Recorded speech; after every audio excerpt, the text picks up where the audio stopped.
Jim Collison, we're live from Infotec 2017 here with Brian Seger and from Kiewit. Correct. Brian, yep. Welcome. Thanks for coming out. Thank you for having me. Appreciate it. Let's do a little bit about you to get started. Tell us about who you are, where you're from, your role at Kiewit, some of those kinds of things. So I'm with Kiewit Technology Group currently. I've been with Kiewit about 10 years. I've had all different types of roles within Kiewit. I worked in internal audit.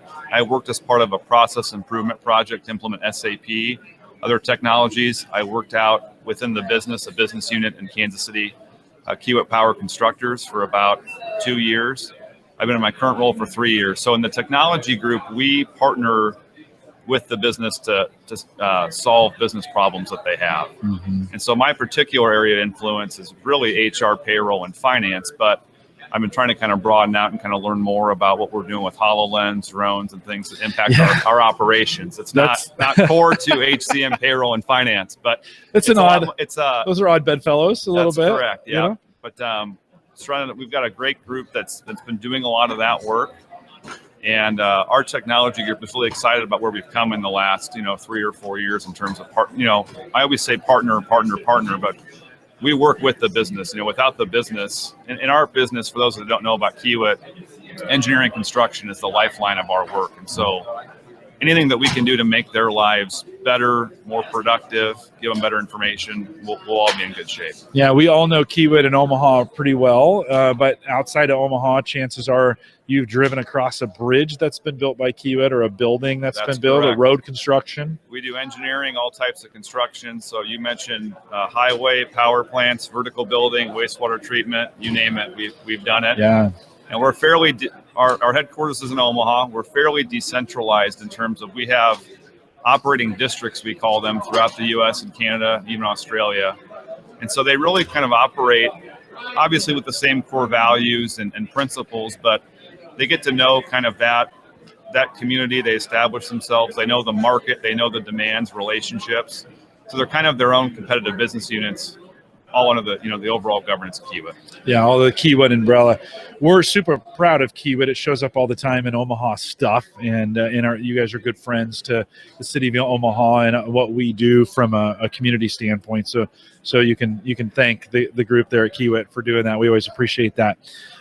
Talk a little bit about what you're hoping to. You got a session that's coming up. Correct.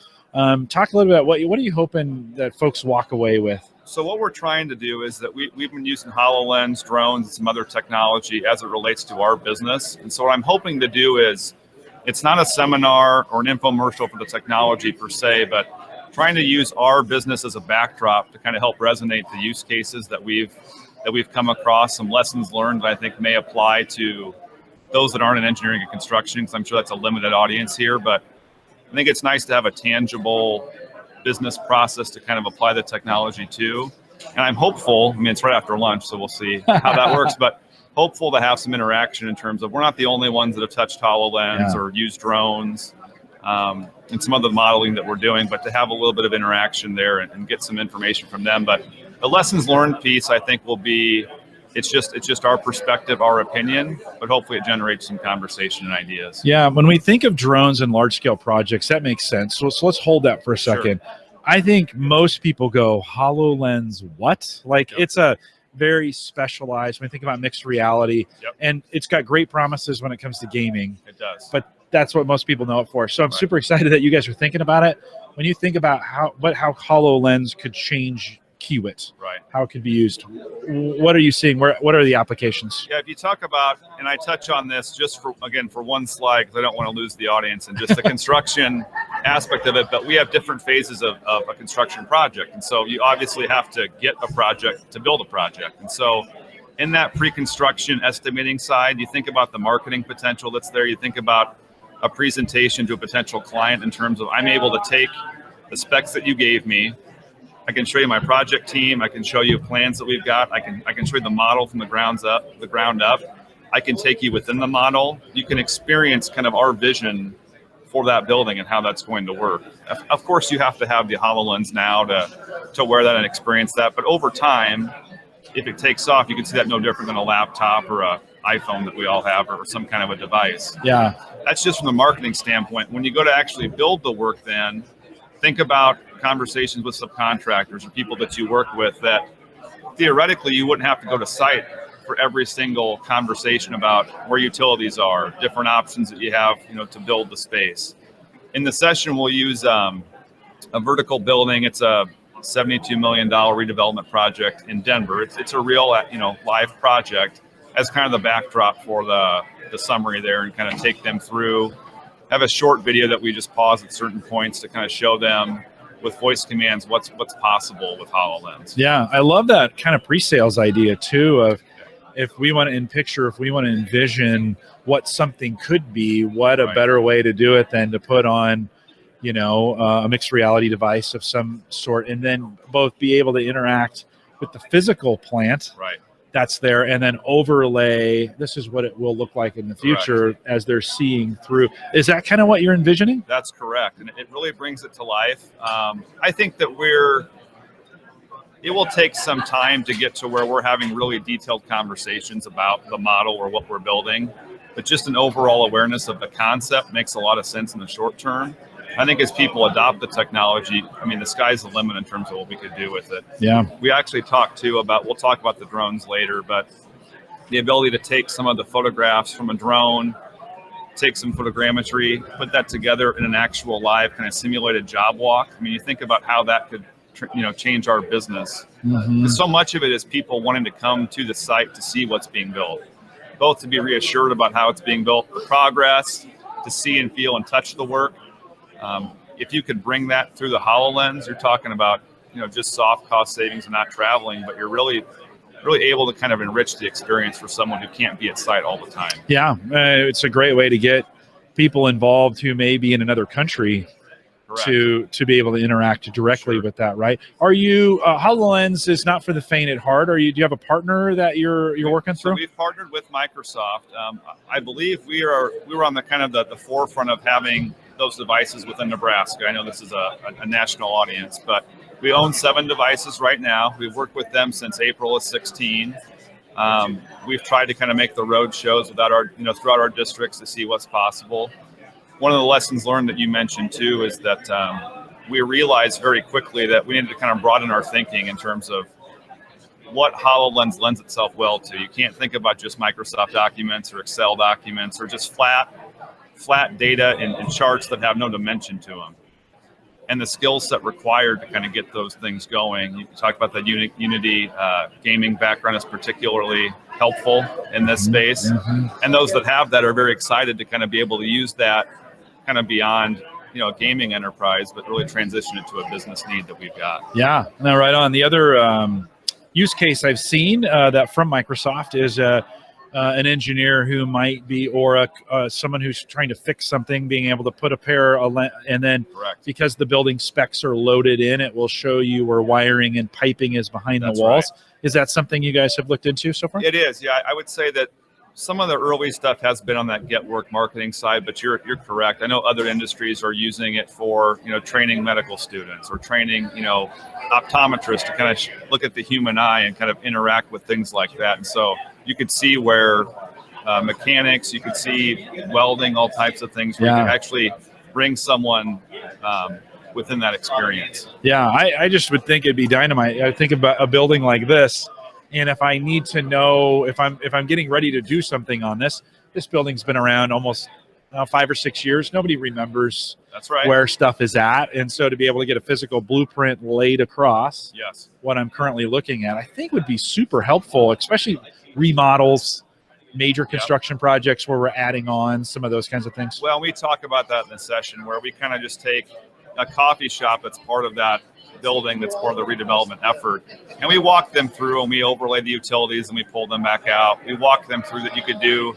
table or floor option 1 or 2, and it's kind of overlaying the different options there. And it's a fairly simplified example, but you could see where we could take this if we continue on this journey. Yeah, well, it's early. That's right. Right, it's early, and it will only get better as we get our equipment improves. And Microsoft, it's great that you guys are doing this and pushing the envelope.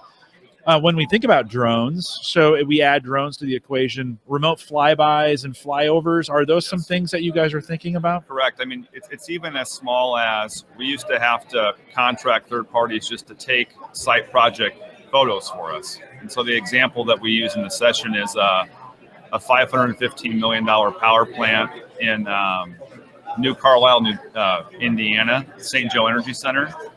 And so it takes just a beautiful photo of the project site. And we no longer have to go a third-party route for all those things. We can do that ourselves. It obviously lends itself nicely to a time-lapse video where you can show it, dynamic building of that project over a 2.5-year period. Those things are just kind of soft little things. You talk about then the ability to do crane inspections, something like being able to fly the drone up to do a limited view of some safety protocol, not having to lower the crane all the way down, losing time and efficiency. If we're in a confined space in operations, not having to have to lay that thing down as opposed to leaving it up in an operable fashion. All those things are what makes us excited about the drones. And so we have, I think, about 20 projects own their own drones currently. We've contracted with some third parties to do some larger scale drone operations for us.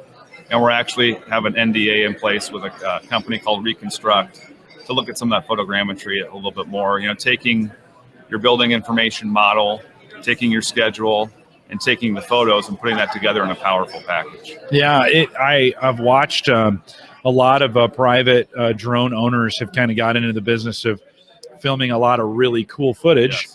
And then putting that online. 4K has come very quickly to the drone, Yes. set of materials that are available. In fact, on Home Gadget Geeks, the show I do, I've got 3 drone owners coming on this Thursday. And we're going to be talking about how the average guy is using drones today, which is super complicated.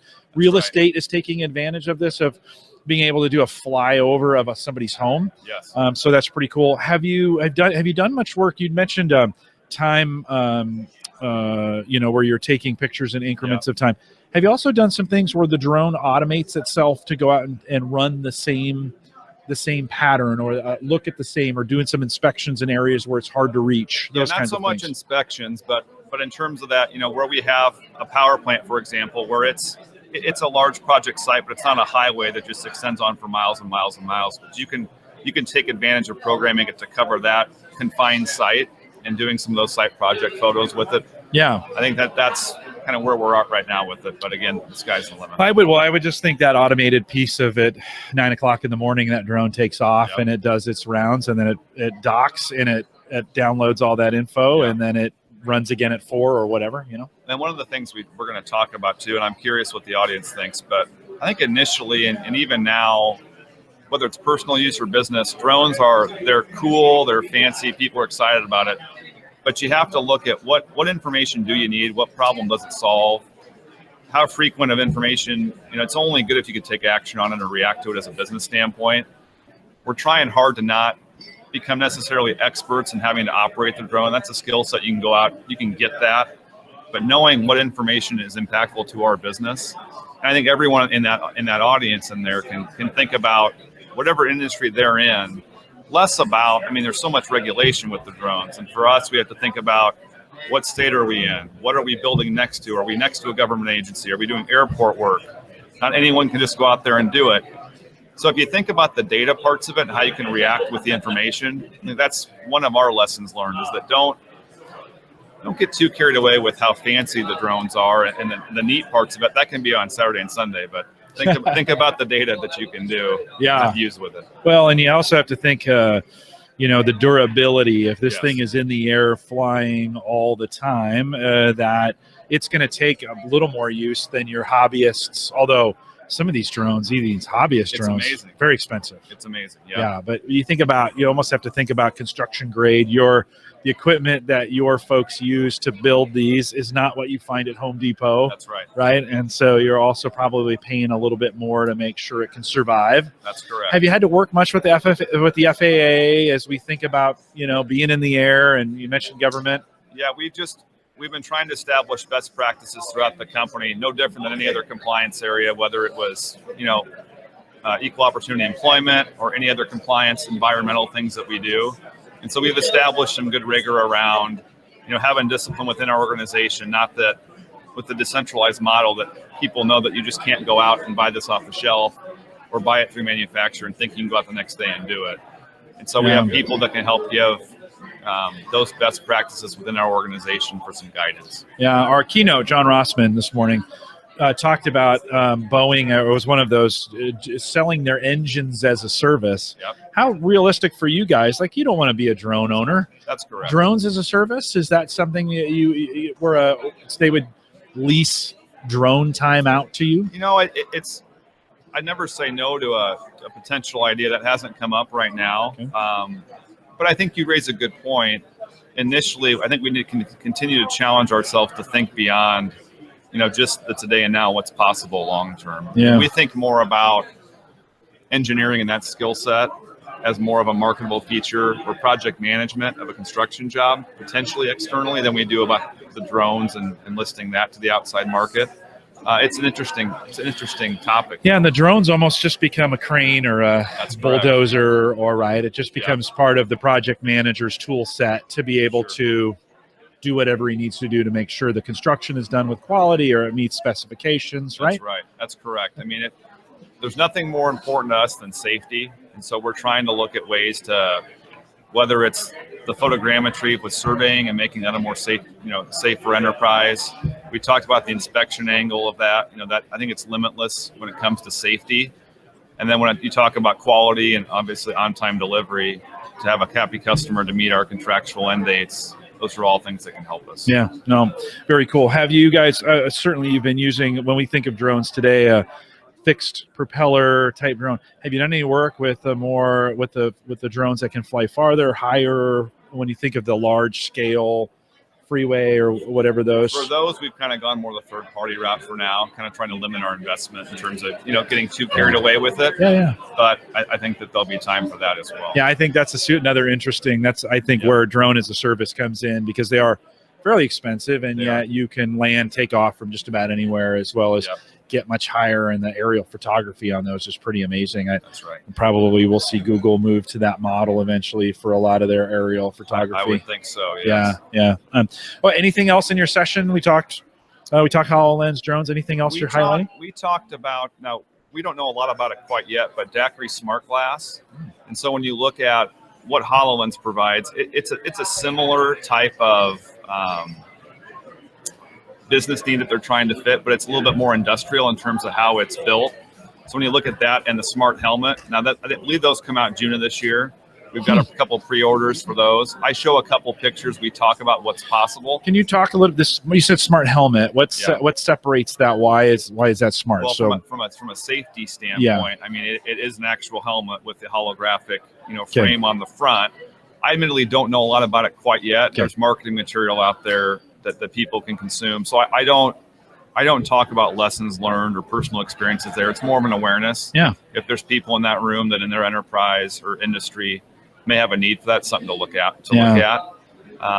We'll have to kind of gauge, because we talk about, HoloLens. I mean, maybe 5 years from now, people will walk around 24/7 with HoloLens. I don't think so. Yeah. And we talk about the social factors along with HoloLens, that if we get people kind of one-on-one wearing the device, they're more comfortable consuming it. They're comfortable kind of walking around.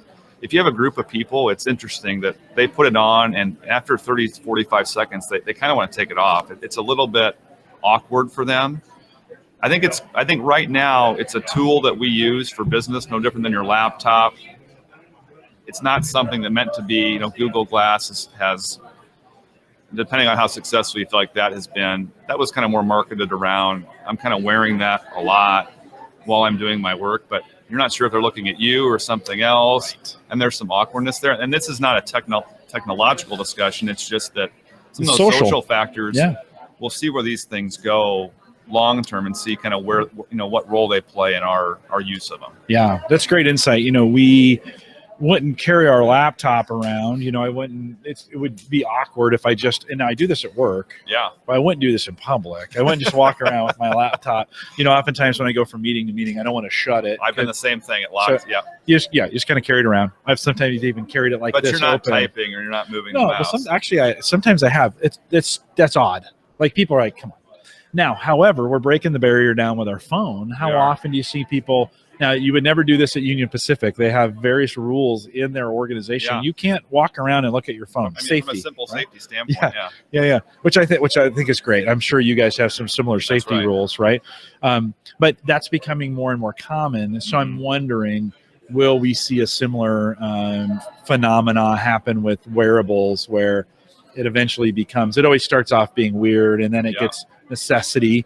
You think about somebody who's wearing a smart helmet all day at work.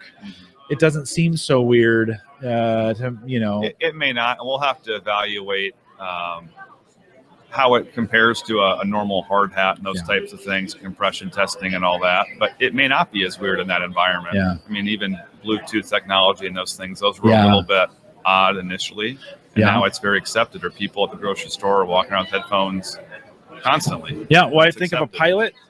I think of an astronaut. I would think of, you know, some of these truck driver where they're getting the heads up, you know, they're in their shoot. We know that automated buses are coming.